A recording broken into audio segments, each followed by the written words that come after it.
All right, everybody. Welcome to the Contextual Christian Church Bible Study, where today we're going to read Nehemiah chapter 12, verses 27 to 42. I'm going to pray it in. Everybody bow your heads. Father, thank you for getting us on another Bible study today as we're continuing down Nehemiah chapter 12 um, to get more context, more practice, and more new things or more of reminders of what we're getting into with the children of Israel specifically. So let's go ahead and get started. In Jesus' name, amen. Amen. All right, so last time what we had gotten into, we're almost done with chapter 12. We got about one more day of it, so which means we're almost done with Nehemiah, which is crazy because 13 is the last chapter. But we got the Levites, the priests, and the people listed who were over the Thanksgiving, in charge of taking care of all that. And the different aspects over the watch, over these different things, like the people that were watching or guarding, and we were listing their names as we were going through. And the last part of what we were listing of when it got in the names portion was of the that in the days of of Joachim were priests, and these were the list of the chiefs of the fathers. And as we didn't get it until we got to the second section that we are talking about leaders, not talking about the select few, as we got more specific in the last portion where we got to the chief of the Levites, we got those listed. We got the chief of the fathers who were there during to the reign of Darius the Persian, and we had confirmation through this timeline. Two things: one, the Bible will speak on people and speak on things, and it'll bring up the fact, as it did last time, that though their names are included, not everybody's name is included in other books. Not everything in the entire world is listed in the Bible. Everything that pertains to life and godliness is, but not everything that is just every single thing. And we've got that for a couple things. So the fact that it's not all listed, which proved the fact of like why some books are mentioned in the Bible, but like Book of Jasher. That was the name, Charles, you were trying to think of. The Book of Jasher that is talked about in the Bible, but is not part of the Word of God. And then the also the fact that where was it? That Ezra is at the same time as Nehemiah. But Esther, though it may be at the same time, is a whole separate story in and of itself. So, chronological timeline wise, the way the Bible is ordered is not really chronological at all. There's a bunch of stuff that's out of its chronological. The different prophets, the book of prophets, are not chronological to the Bible, and then I mean not in their chronological time slot. And then there are books that don't impact the chronological timeline at all that are ahead of where they should be if you're trying to read for the historical timeline. So those were a couple of things we learned from last time. And basically when we finished that saying that these in verse 26, these were in the days of Joachim, the son of Yeshua, the son of Yotzadak, and in the days of Nehemiah, governor, and of Ezra the priest, the scribe. So that's the last thing that we read was about these porters and about these priests and these workers and where they were working. And so now I'll switch it to our first section so our first reader can read as we continue in chapter 12. And go ahead, Charles, when you're ready. All right, I'll be reading Nehemiah chapter 12, verses 27 to 31. Give it a couple seconds. Verse 27. And at the dedication of the wall of Jerusalem, they sought the Levites out of all their places to bring them to Jerusalem, to keep the dedication with gladness, both with thanksgiving and with singing, with cymbals, psalteries, and with harps.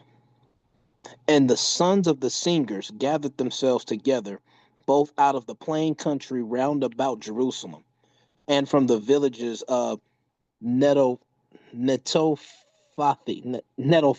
There we go. Also from the house of Gilgal, and out of the fields of Geba and Asmaveth. For the singers had builded them villages round about Jerusalem. And the priests and the Levites purified themselves, and purified the people, and the gates and the wall. Then I brought up the princes of Judah upon the wall, and appointed two great companies of them that gave thanks, whereof one went on the right hand upon the wall toward the dung gate. I was going to continue. Before I go piece by piece, everything in my section, what it sounds like is for the Levites are coming together, the singers are coming together, a bunch of people are coming together, like the way they're coming together and and praising God and thanking God. It just sounds like when we all come together for church. Matt's there, Thomas is there, all these other Charles is there, all these other members of the congregation are coming together for Thanksgiving and for glory to God. It did. That's what my section just sounds like in a broad sense. No, you're forgetting one important part. Are they just randomly coming together to give thanks? No, not randomly. Why are they coming I need the together? yeah, I need that. I need the why. It's in your section. I'm rereading it. Mm-hmm. Keep the Oh, so to keep the dedication with gladness, both with thanksgivings, No, with the singing. Thomas, what's the reason why they're coming together?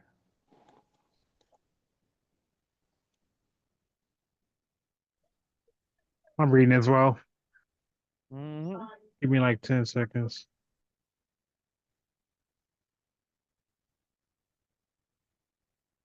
And Charles, your mistake, and this will be a hint for Thomas, was you focused too much on the word keep.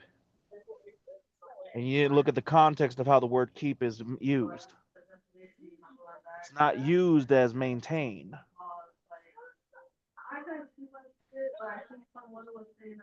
Not in this Is it right context. before it in 27? It is in 27. That's your final hint. Is right before it. And it says, and they sought the Levites out of all their. Oh, hold on a second. Nope, still too And then, far. All right. What is the first thing it says in your section, Charles? The very first thing. And at the dedication of the wall of Jerusalem, they sought the At the Levites what? out. At the dedication of the wall.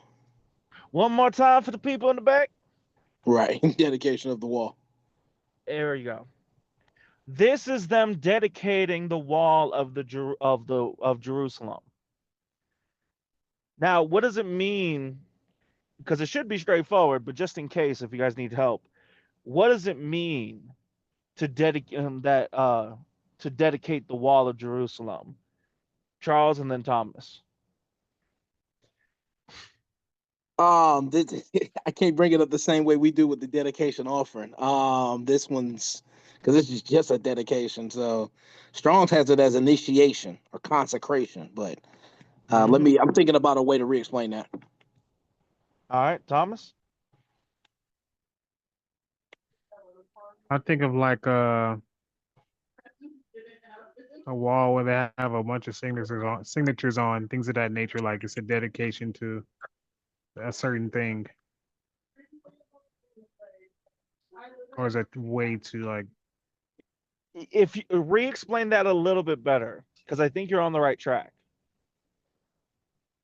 So I don't know if you guys ever been to like say for instance on a strip or somewhere where you see a fence and a certain section of the fence there's a bunch of locks on it.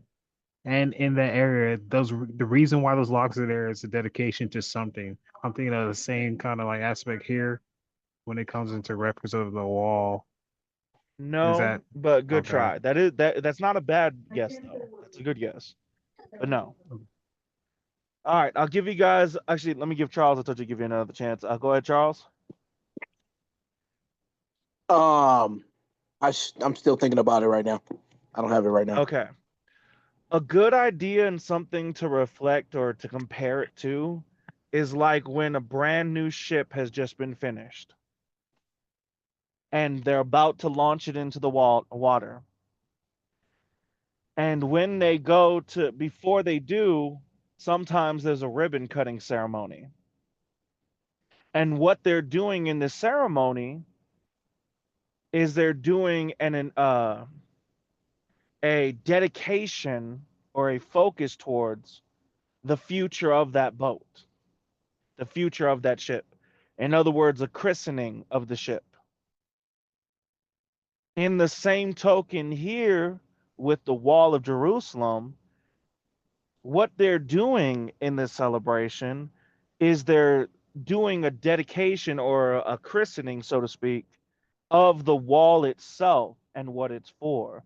The wall of Jerusalem, the wall that protects them round about, to protect the holy city. Basically giving a Oh, full. because especially Go ahead. because we just went through chapters of them talking about them building the wall. Just like when you brought up like the ribbon, somebody building up the business, all the work that they put in. Exactly. Just like when you finished Oh, a business and it's opening day. yeah. It just the in that ribbon day is like to show everybody, hey, hey, we're open for business, but these are the people around us that helped us build this, build that. It like something like Exactly. that. Exactly like that. Oh, okay. But instead of focused on the people, it's focused on the thing itself. So it's not thanking all the people that built it, it's thanking God for the fact of it being built and thanking the fact that they have the wall itself. Does that Got make it. sense? Yeah, that makes sense. Yep. So All that's right. why we have everybody come together. The people that can sing, the people with instruments, Levites, different priests. Exactly. And do you see where your slip up was with the word keep? No, because I just brought it up. I didn't even explain it. I just read it, reread it. Okay, so why did you think it was the part of importance was to keep the dedication? I thought that was the part that I needed to explain, but I only brought it up. I didn't further explain. I didn't none of that. Well, no, you brought it up in response to my question about about that. What did So I miss in the first section? It was the hint was the first yeah, section, right? And then I when I reread it, I was like, oh, I had to explain this, but I didn't explain. I just brought it up as I think this is what I missed. oh, so it was just a guess. There was no particular reason why that stood out to you. No, I just thought that's what I was missing, but that wasn't what I was missing. Okay. All What I right. was missing was at the dedication of the wall, not the to keep the dedication with gladness. So I was completely wrong with bringing up to keep the dedication with gladness. Well, because the question was, is everybody coming together? And you answered to keep the dedication. Dedication with gladness. Yeah. All right. Well, never mind then. Because I was when you said to keep the dedication, it's like, okay, well, if they're talking about keep, you're thinking about it along the lines of to maintain, but that's not what it's talking about. Here, it No, means no, I to wasn't bringing it up continue the for like to celebration. maintain another. So, No, I wasn't bringing it up that way. I okay, thought that's what that's I what I was wanted to missing, make but sure. yeah, I was completely wrong. All right, then. Good. Then go ahead and continue with your explanation. Then. Um,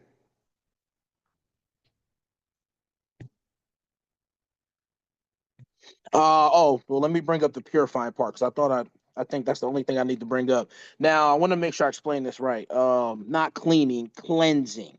When the priests and Levites are purifying themselves, purifying the people, they're cleansing, right? I want to make sure I'm saying that right because I keep getting that one Yes. wrong. Yes. It's cleansing, not cleaning. Yeah, because of the I connotation behind remember the that. word. I was like, I'm like, That's no, good. I don't need the notes. I remember this. So, cleansing. That was the only thing I wanted to bring up was You the remember priests and why, right? Levites. You remember what the difference and why? The difference I'm gonna have to look up. So I wrote that in my notes. I just remember don't bring up clean because there's a difference between cleanse and clean. Cleanse is it's a different type. I wrote it in my notes. The difference. All right, let me see if Thomas Um, remembers. Thomas, do you remember why we have to say cleanse and not cleaning? So cleanse is making something holy, making it pure. But cleaning is just like kind of like a surface level type situation. Let me just clean this desk off this tablet real quick. Good job. You explained the impact, but not the reason. Okay. But that impact was good. Yeah, the difference is the reason why is the connotation. When you think of cleaning, you think of the impact that Thomas just brought up. But when you think of cleansing, that is more of a spiritual thing. And part of being spiritually cleansed, yeah, you might want to clean yourself. Sometimes that's part of it, but it's not always. And so that's the difference. Like cleansing versus cleaning. It's the part that you were just missing, Thomas, was the bringing up the fact it's the connotation of it. You brought up the impact, but not why it's impacted. All right, good. Now then, does anybody have any comments or questions as we go to the second section? Now would be the time to raise your hands.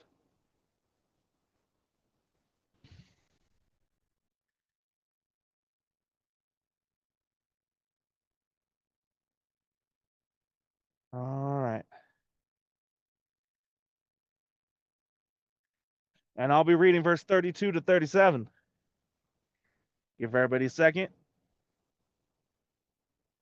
Verse 32.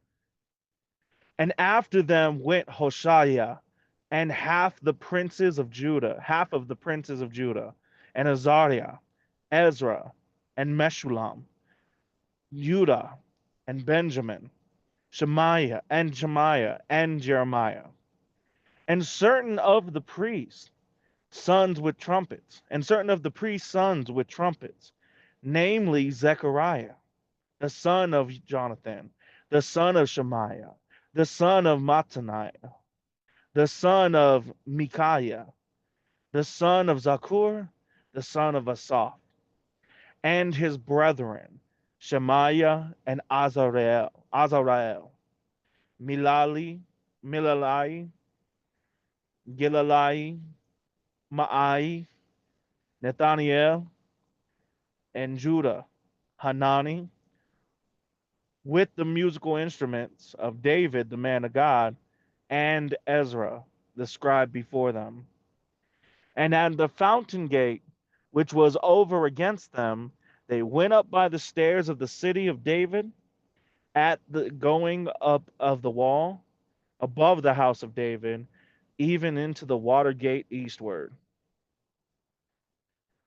All right, so we had a bunch of the half of the princes of Judah.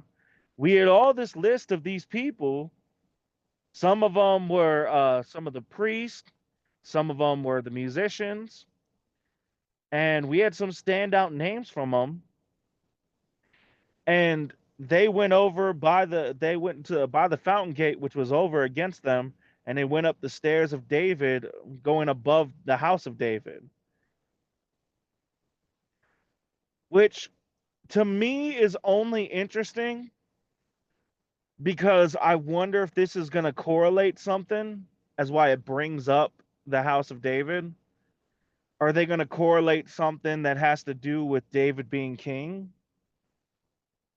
Or are they going to correlate something to them doing wrong? Because the last time that we read about the house of David, and specifically that roof or above the house of David, we read about Bathsheba and David. That's the last time that we read that I can remember where we're speaking about David's house. So I wonder if they're going up here. It could either be a really good reason it's pointing out, or it could actually be a really bad reason too. And the fact that it goes out for its half of the princes, and then only certain of the priests, the sons of with trumpets. I mean, David was a musician, so this could be either really good or really bad, depending on what comes next. Now then, but well, let me say this though. It does seem like it would be really good though, considering who is with them in this list.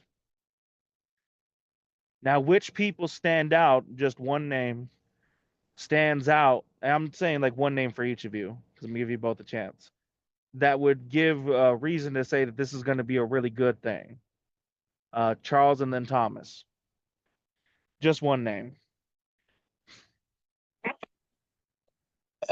Ezra, if you can hear me.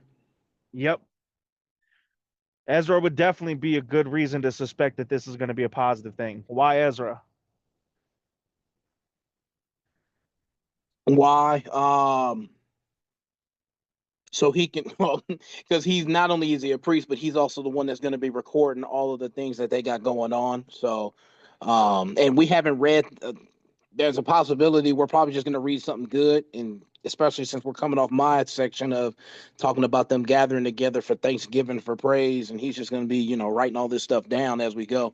I don't think there's a possibility of us getting him writing down something bad happening. I don't think we've read of things, bad things happening where some group takes over and does this and does that while he's been a priest and a scribe. Good. That's a definite good reason. All right, Thomas. Who's a different name that would stand out as to why it's most likely going to be a good thing that we're about to read?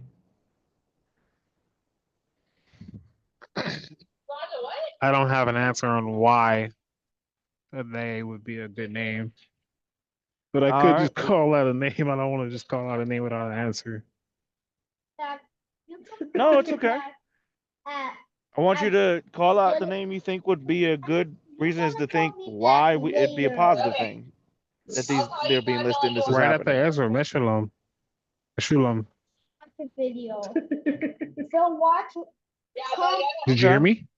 Yeah. I'm gonna call your mom, okay? Yeah. Okay, bye. Love you. Bye. The only problem is Meshulam is not a person here. So that would be a bad guess. All right. Okay. In verse 32, and after them went Bye. Hoshea and Can half you the play princes of Judah and Azariah, Ezra and Meshulam, Judah and Benjamin and Shemaiah and Jeremiah. So that's not saying individual names. That's half the princes of all those.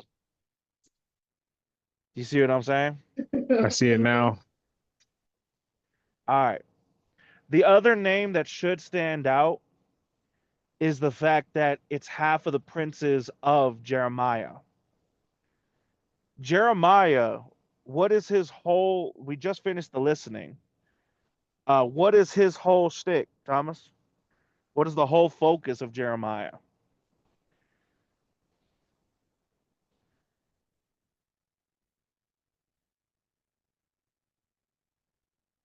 You muted yourself again, bro. Come back to me. I will have to go to my notes. All right. Charles, what's the whole focus of Jeremiah that we saw? What I've been writing down in the listening is him being the true prophet that God, God, when God has a message for him, he's the one that they supposed to be listening to compared to the false prophets. Because they're at the time, I guess there's a bunch of false prophets. Good. So we're talking about children, half of the princes from him. But a bigger name than that would be Zechariah. The reason why is because Zechariah is one of the prophets that we have a book of. That would have been the bigger one.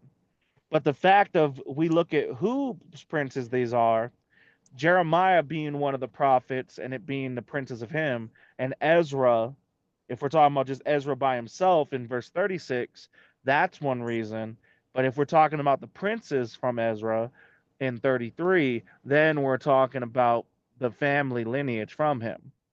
But the real two names that should stand out the most are Zechariah and Ezra, because those two individuals, we actually have books of the Bible are from them specifically. So that's why. Now, does anybody have any comments or questions about the second section as we go to the last one? Now would be the time to raise your hands.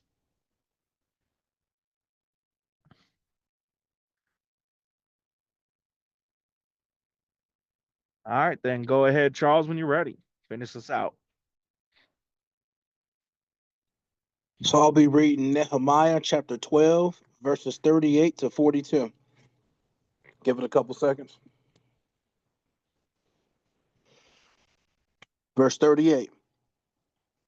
And the other company of them that gave thanks went over against them, and I after them, and the half of the and the half of the people upon the wall, from beyond the tower of the furnaces, even unto the broad wall, and from above the gate of Ephraim, and above the old gate, and above the fish gate, and the tower of Hananel.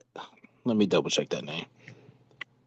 Hananael, and the tower of Mea, even unto the sheep gate, and they stood still in the prison gate.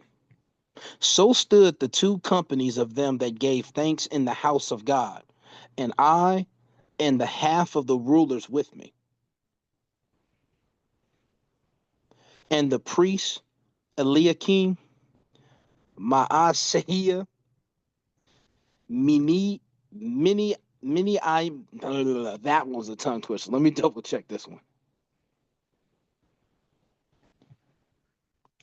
Miniamin. There we go. Many, I Mika. mean. Right, it sounds like a Pokemon. Micaiah. Elio El Nai. There we go. Zachariah and Hananiah with trumpets, and Maaseiah and Shemaiah and Eleazar and Uzi and Yehohanan and Malchiah and Elam and Etzer. And the singers sang loud with Jezrahia, their overseer. Okay, so in my section, because I ended my first one when it talked about verse 31, how it brought up two great companies. You had one great company. I'm finishing out with the second great company. Good. I have who's listed in the second, well, the sum of those that are listed in the second great company and the positions that they're at, going from wall to wall, gate to gate. That is not okay. From gate to gate. So they're from, it looks like it starts from Ephraim, well, yeah, the Ephraim gate to the old gate to the fish gate to a couple towers, going to a prison gate. So, yeah, mine has the second great company of some of the ones, the priests, the singers, the ones doing the instruments, and the locations from gate to gate where they're at. Yeah, that's my last section. That's me. No, it's gate to gate. We're changing that. That's Yeah. a remix. It's gate Yeah. to gate. Oh man. Switch it up, remix it about enemies, and you're all good. No, So we're keeping it this all way. right. Exactly. Oh my goodness, bro. Good. See if you missed anything. No, you're good. All right. Does anybody have any comments or questions about that section, the last section, before we pray out the Bible study portion? Now would be the time to raise your hands.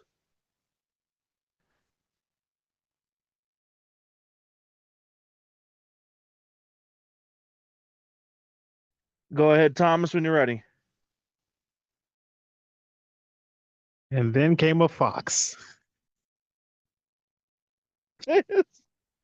Was he fantastic, Mr. Fox? I'm just saying. I don't know. Remember that verse you read about? It's like a fox would come and tear down your wall, Yeah.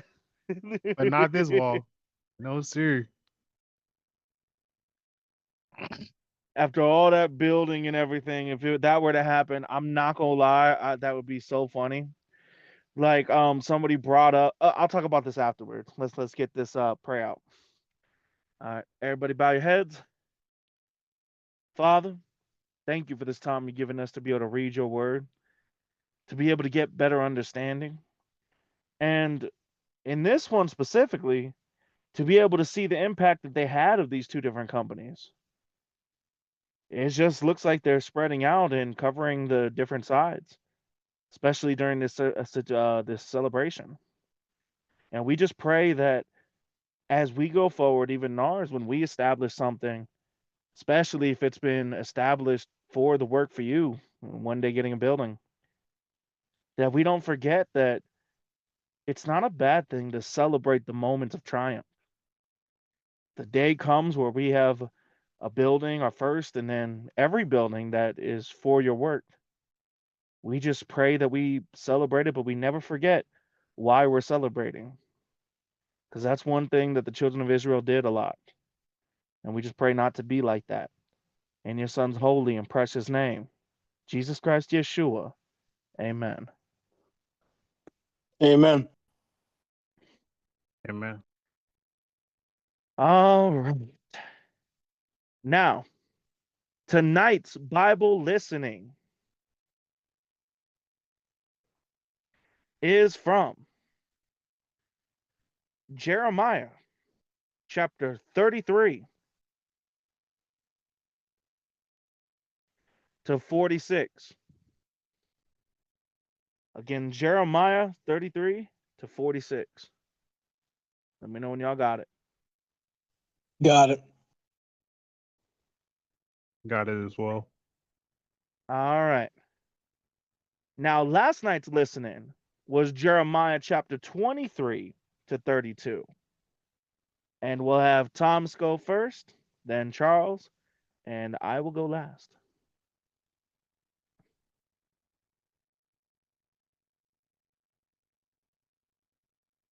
Make sure I'm still unmuted.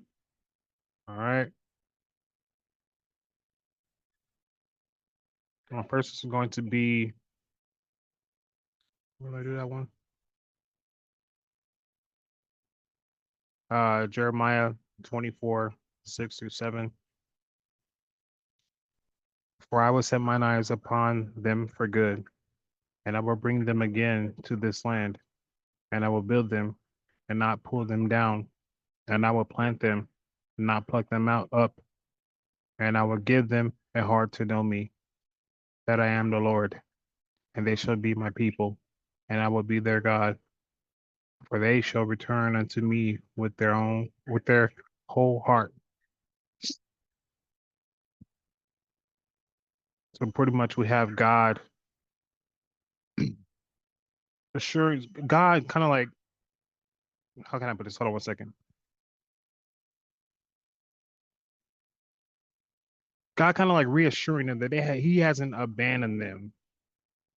He still has that faith in them that they will return and abide and obey and do the things that he requests of them in this section here.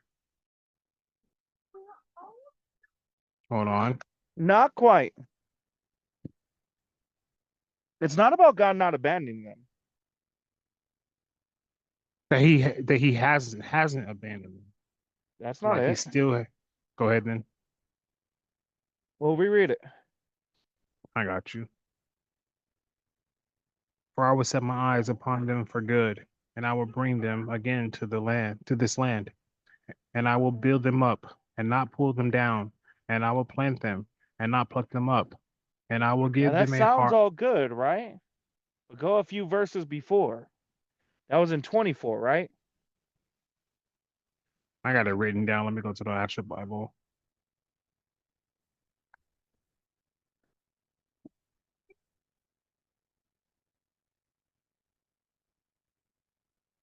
Second. All right, here it is. You said a few verses before.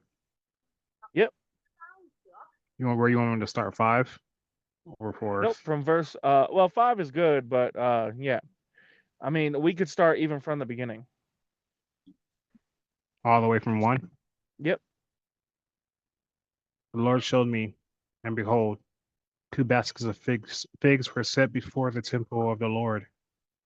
After that, Nebuchadnezzar, king of Babylon, had carried away captive Jeconiah, Yep. the son of Jehoiakim, Jehoiakim, king of Judah, and the princes of Judah, with the carpenters and smiths from Jerusalem, and had brought them to Babylon. One basket had very good figs, even like the figs that are first ripe, and the other basket had very naughty figs, which could not be eaten; they were so bad. Then said the Lord unto me, What seest thou, Jeremiah? And I said, Figs, the good figs, very good, and the evil, very evil, that cannot be eaten. They are so evil. Sound like a caveman for a second. Yeah.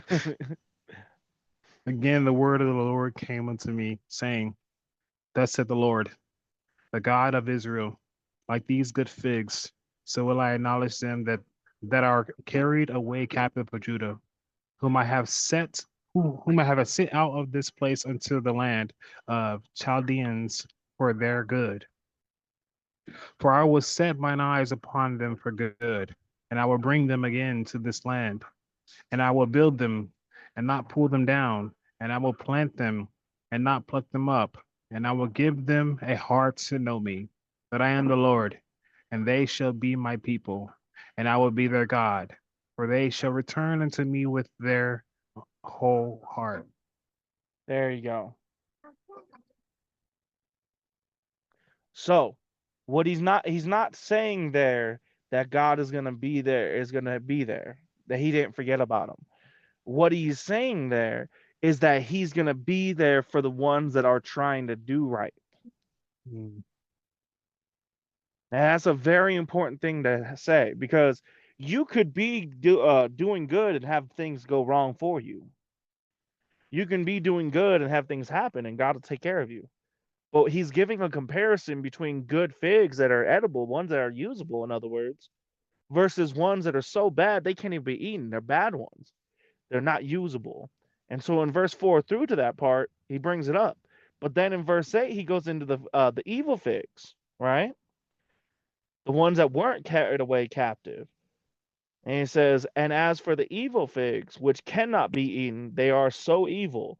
Surely thus saith the Lord, so will I give Zedekiah the king of Judah, and his princes, and the residue of Jerusalem, that remain in this land, and them that dwell in the land of Egypt. And I will deliver them to be removed into all the kingdoms of the earth for their hurt.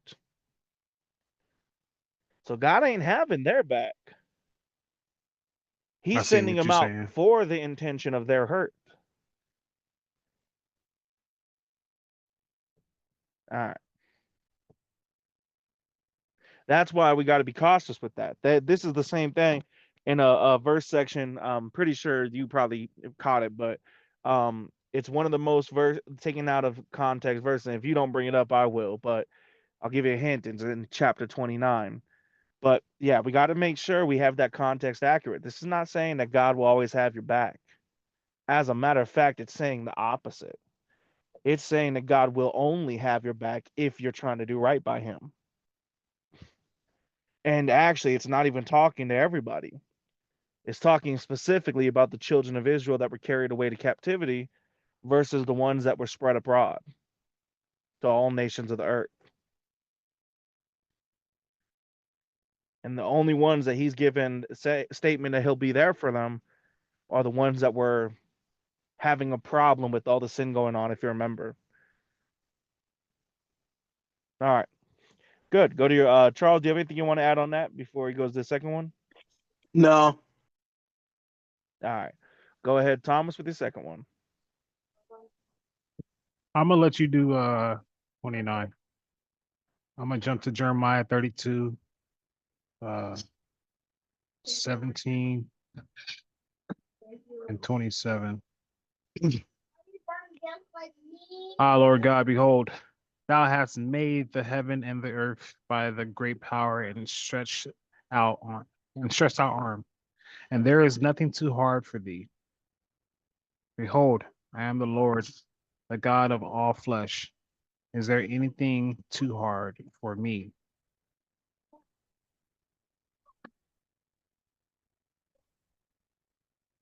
All right, 1 second. Mm-hmm.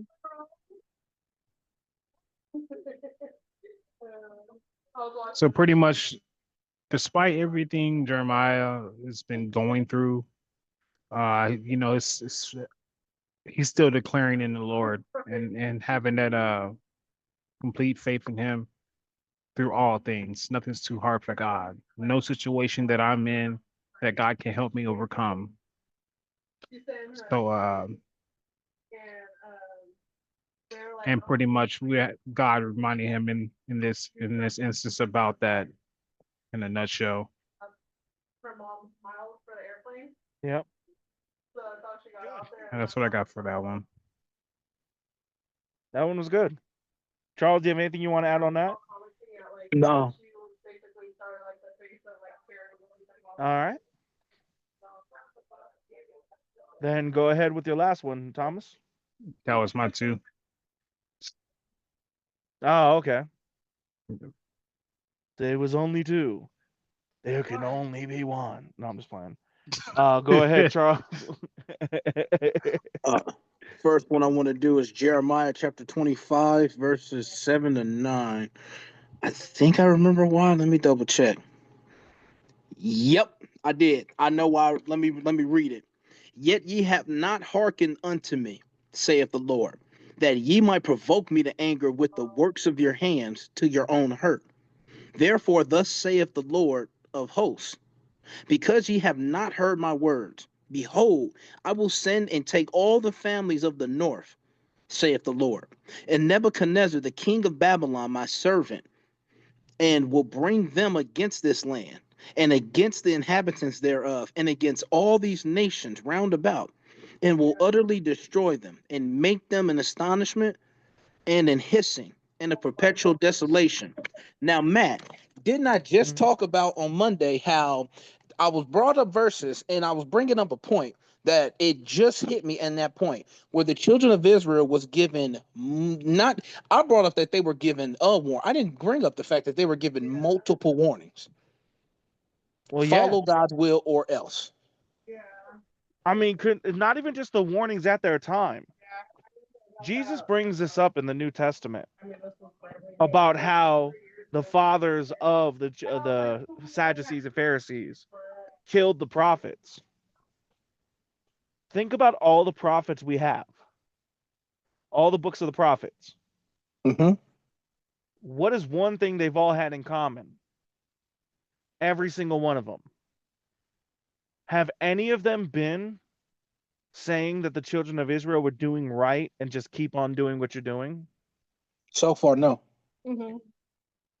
So you've had multiple prophets over the course of generations, let alone the leaders who were telling them the same exact thing. Multiple prophets. And yet, instead of following what they said, you killed them off.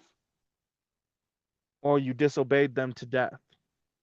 And Kill part of them. what I brought up Monday was also compared to us, they were also told, like I just read, you were told who the enemy was. Even to the point where I forgot which book it was, where it's like, oh, that's the enemy that's supposed to beat you guys and take over, and you guys are going to be his captives. There he is, right there at the front gate. We don't get that. We get the verse that says, "No man will know the coming of the Son of Man. Only the Father knows." We don't get the Exactly. hey, knock it, go at the gate at this particular time when the sun and the moon does this. Then you'll know. No, we get no one knows other than the Father. That's who we get. Meanwhile, the children of Israel, he is telling you Here he is. That's Nebuchadnezzar, the guy I chose to take over for you to be captives under. Here he is right here. Deal with it. You were warned. Exactly. Exactly. Good. Thomas, you have anything you want to add on that? No. All right, nothing for me to add on that besides what I've already said. Then go ahead to your next one. Now I want to. There's more to this, but I'll just do a quick one because there's more I could do to this. I could do so much with this chapter. I can probably take all y'all time. That's why I'm glad I didn't go first, because had I went first, I'd have brought up like 7. But chapter 26, verses 7 to 9. So this comes after Jeremiah is telling all them these things that's supposed to happen, this, that, and the third. So the priests and the prophets and all the people heard Jeremiah speaking these words in the house of the Lord. Now it came to pass when Jeremiah had made an end of speaking all that the Lord had commanded him to speak unto all the people, that the priests and the prophets and all the people took him, saying, Thou shalt surely die. Why hast thou prophesied in the name of the Lord, saying, This house shall be like Shiloh, and this city shall be desolate, without an inhabitant? And all the people were gathered against Jeremiah in the house of the Lord. I've already brought up how you've been warned. I've already brought up how you already know who the enemy is. God told you who the enemy was, and there he is at the front gate. Jeremiah is giving you this. Instead of saying, you know what, we've completely dropped the ball and we've messed up. Now they didn't, they admitted to messing up, and they ended up killing him at the end of the chapter. He was all right at the end of the chapter, but in this moment they decided to kill him, Exactly. which I find funny because this is coming from God. Oh, you're prophesying against us. And there's another. Oh, that's why I didn't want to go first, because there's other ones there's other ones I got to bring up. The false prophets that were lying. And there was man. Anyways, I had to bring this up. How Jeremiah tells them all these things. And I'm sorry, man. My brain scrambled because of this listening. There's more in this listening and in some of the previous ones. This listening kind of woke me up a little bit. Makes my brain scramble. But yeah, the fact that you're setting up to you're trying to kill Jeremiah after he had told you what the Lord told you. You've already completely turned away. There's no way you want to do the right thing. There's no way you want to come back to following God's will and God's way at this particular point. But go ahead, guys. All right, Thomas, anything you want to add on that? No, sir. All right. Then go. That was your last one, right, Charles? Or do you have one more?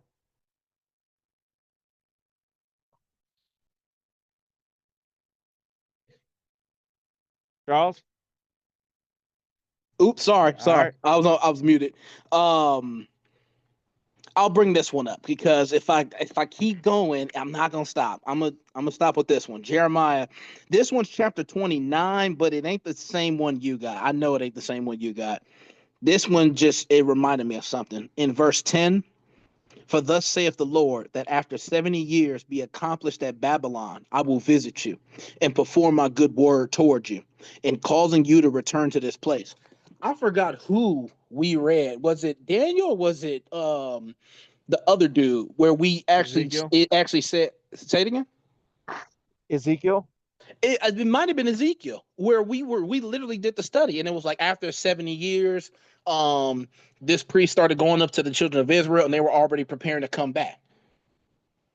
It's probably Ezekiel, but it just reminded me of Yeah, it us was actually doing a Ezekiel. Bible study of it. Daniel was Yeah, more focused on the end times than it was about the return from captivity. yeah. It just reminded me of that when we read, because when I read it, I was like, oh, the word the number 70 popped up. Here it is again. He talked about it in Jeremiah. He before we got into the Ezekiel, he's letting it be known, like, okay, in 70 years, you guys are going to be coming back. Exactly. So yeah, but go ahead. That was the last one I wanted to bring up. All right. Thomas, do you have anything you want to add on that before I go in? Go ahead. All right. So mine Now, the ones that stuck out to me, there was 2 of them in chapter 23, and then 2 of them in chapter 29. But I'm gonna say the 29. I'm gonna do both of the 29 ones out of order because the point is needed to understand. But chapter 23 of Jeremiah. Now I gotta decide if I want to do the 1 through 4, if I want to do the 9 through 11. I wish I did the one you just did. Oh, the 9 through 11 or the 1 through 4? 1 through 4. Like I said, man, there's a lot I got on this one, man. Yeah, yeah. It's just so hard because it's like they're both really important.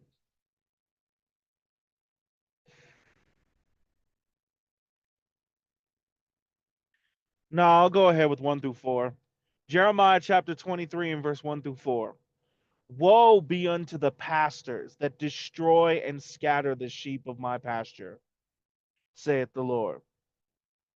Therefore, thus saith the Lord God of Israel, against the pastors that feed my people. Ye have scattered my flock and driven them away, and have not visited them. Behold, I will visit upon you the evil of your doing, saith the Lord. And I will gather the remnant of my flock out of all countries whither I have driven them, and will bring them again to their folds, and they shall be fruitful and increase.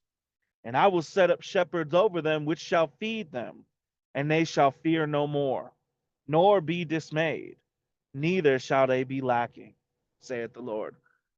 All right, so woe unto the pastors that destroy and scatter the sheep of my pasture. Yes, this is talking about the leaders of the children of Israel. That's the context it's talking about. But that same concept is also true for us today. Are we going to sit here and play around and act like the Bible doesn't say about a greater damnation for teachers who teach falsely? That Jesus himself didn't say that? So this concept has still stayed the same. Yes, there is punishment for the people who are learning because it is your job. You are required to seek out to know more, to make sure that the ones above you are teaching accurately. You can't just follow along. But there is a greater judgment level to the ones that are above you because they're the ones who are supposed to already know. They're the ones who are supposed to already have studied. They're the ones who are supposed to have already following God according to his word. So how much worse do you think it's going to be for all the pastors today who have the full access to the Bible, all of God's words and everything that Jesus said, and yet they teach and preach false doctrine? And yet they follow and teach and preach divisions that are not biblically divisions. They say things are sin that are not sin. They say things are acceptable that are sin. Hey, that is a wordplay. And just like arson, they're going to burn up too. I like that one.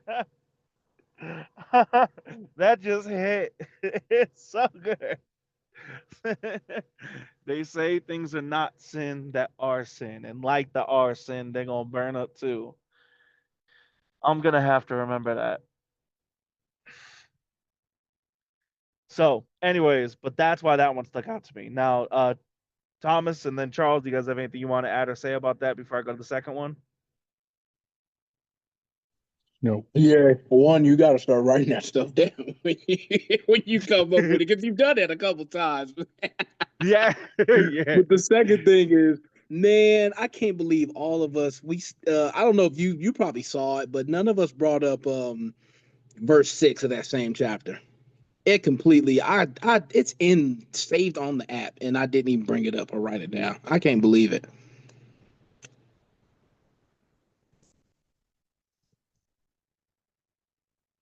I mean, it just wasn't what stood out in the focus. It is Yeah, no, it should. important. For me, it should have stood out. Because I got it on the app. I got it saved. I got it Well, it'll saved over probably here on stand the. out more once we go through a Bible study of it. Yeah, Or now the fact that you've gone into it, it might. yeah. So, but yeah. Anyways. All right. So now for Jeremiah chapter 29. And there's two parts that stuck out to me, and they're both because of the context. But I have to start with the later one for context's sake. Jeremiah chapter 29, verse 15 to 20. Because ye have said, the Lord hath raised us up prophets in Babylon.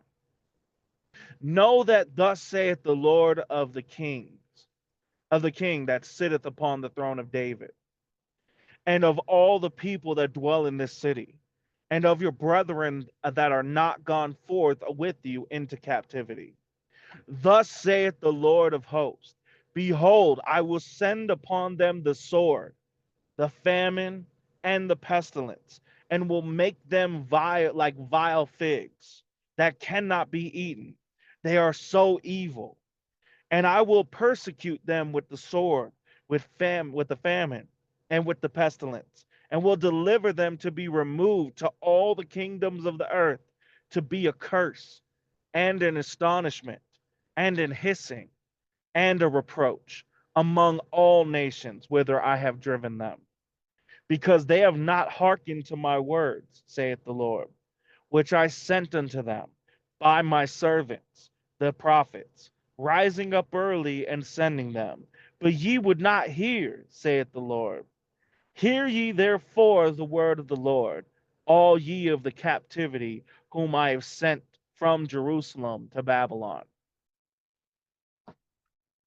So he's making a separation in here, even among the ones that were supposed to go to Babylon. He's making a separation because they're claiming they have prophets in Babylon. I didn't raise up no prophets of Babylon. This stood out to me because of that.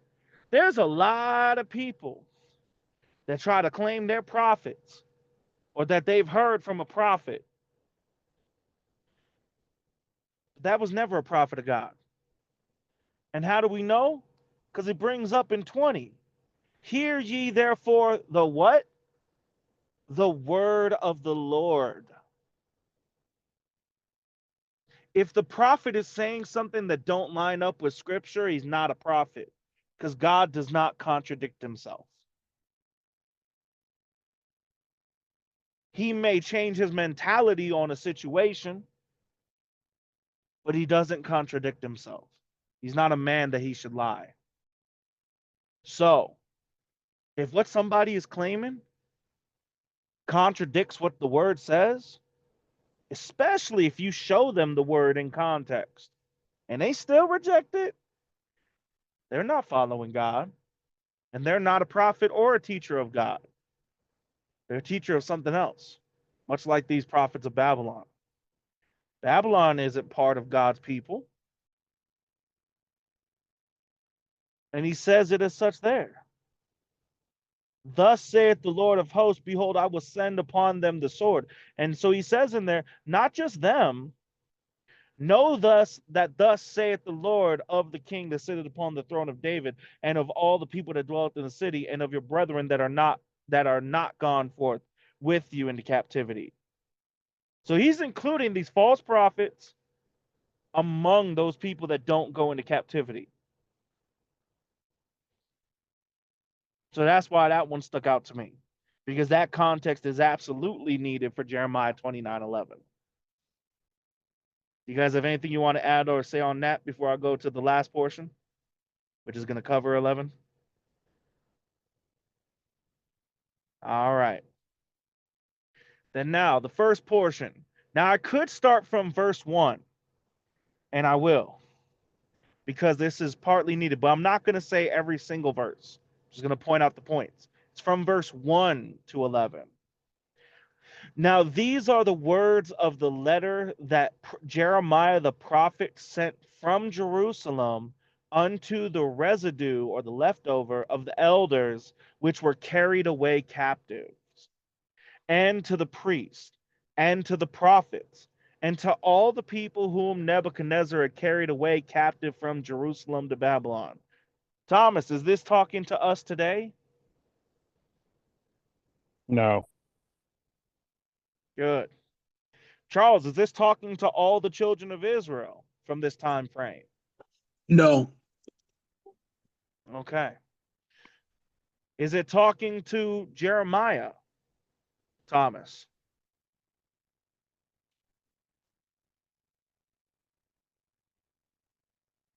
Don't forget to unmute when you're answering. My fault. Ask that question one more time. Is it talking to Jeremiah? No, it's talking to, sorry, all the people you just stated. Exactly. It's talking to the ones that were carried away captive to Babylon. Yep. A very specific group, not even just not us today, not even just not comparatively everybody history who's claims they follow God. No, this is specific to a very specific group of the children of Israel at the time when they were carried away captive from God and from Jeremiah the prophet. Okay. So then he says in there, and it gives the time frame at a very specific time. After that, Jeconiah, the king and the queen and the eunuchs and the princes of Judah and Jerusalem and the carpenters and the smiths were departed from Jerusalem. Thus, in verse 4, thus saith the Lord of the host, the God of Israel, unto all that are carried away captives, whom I have caused to be carried away from Jerusalem unto Babylon. Build ye houses and dwell in them, and plant gardens and eat the fruit of them. Take ye wives and beget sons and daughters, and take wives for your sons, and give your daughters to husbands, that they may bear sons and daughters, that ye may be increased there and not diminished. And seek the peace of the city whither I have caused you to be carried away captives, and pray unto the Lord for it. For in the peace thereof shall ye have peace. For thus saith the Lord of hosts, the God of Israel, let not your prophets and your diviners that be in the midst of you deceive you. Neither hearken to your dreams which ye cause to be dreamed. For they prophesy falsely unto you in my name. I have not sent them, saith the Lord. For thus saith the Lord, that after 70 years be accomplished at Babylon, I will visit you and perform my good word toward you in causing you to return to this place. For I know the thoughts that I think toward you, saith the Lord, thoughts of peace and not of evil, to give you an expected end. And then I got to read verse 12. I forgot 12 was part of what stood out. Then shall ye call upon me, and ye shall go and pray unto me, and I will hearken unto you. So this is a distinguish made. The ones that are being carried away captive to Babylon are the ones that, as we read before in Ezekiel, that were sickened or were disgusted or had a problem with the sinfulness of the children of Israel at the time prior to the captivity. So God is telling the ones that are being carried away to captivity for their safety, be peaceful, but be careful.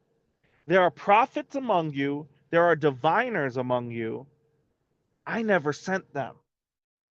Don't be deceived by them. But be fruitful while you're there. Take wives. Build up everything you want.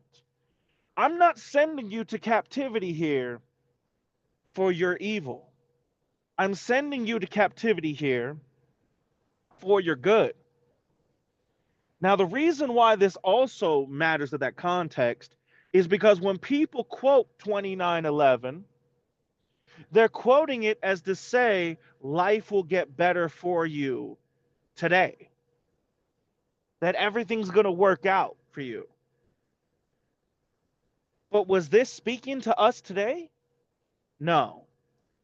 Is God telling us today to have wives with people, or with, to have a bunch of wives and all this?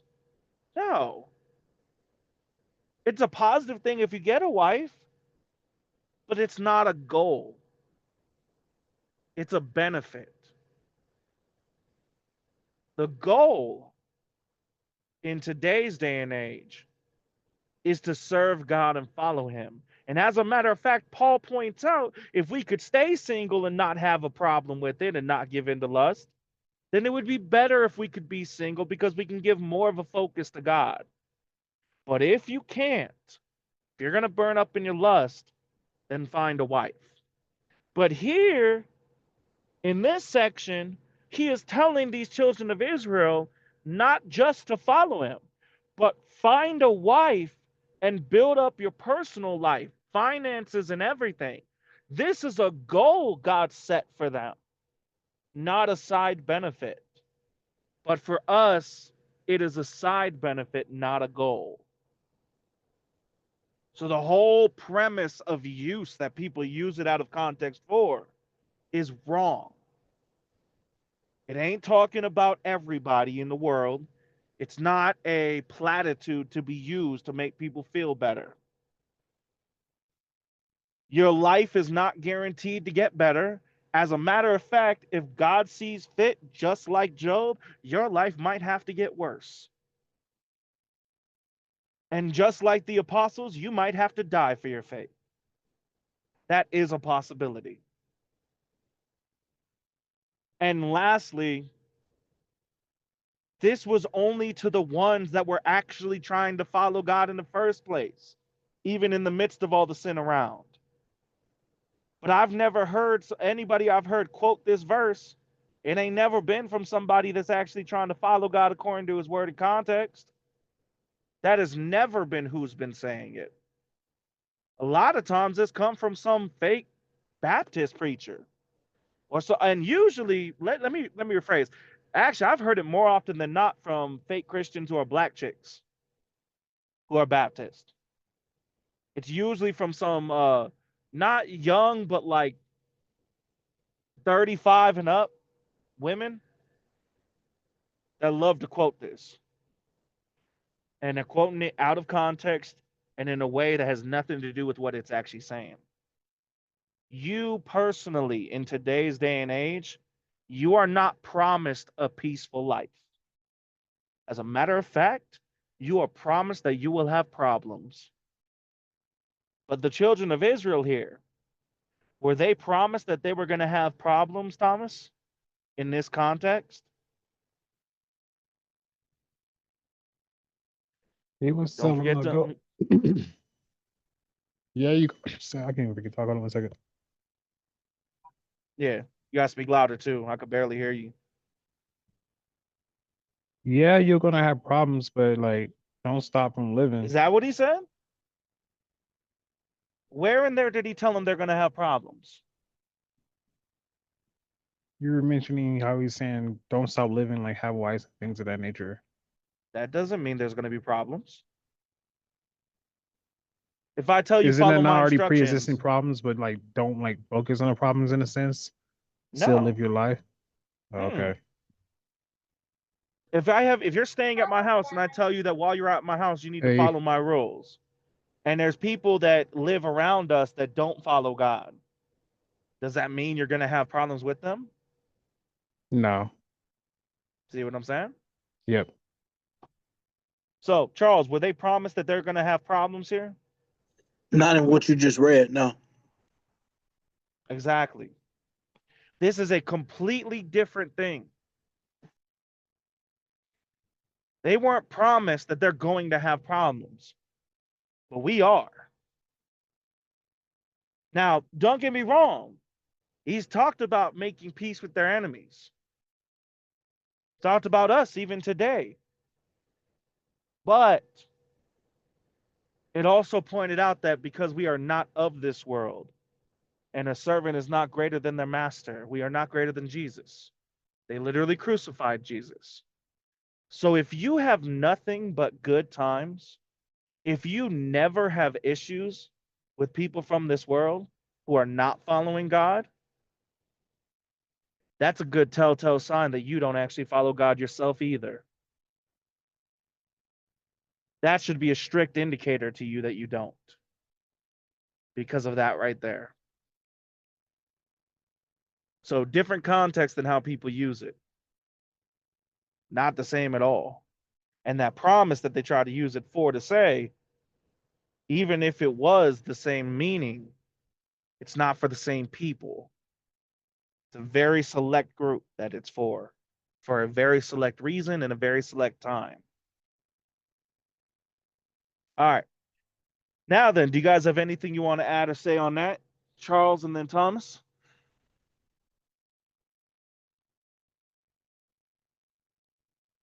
All right.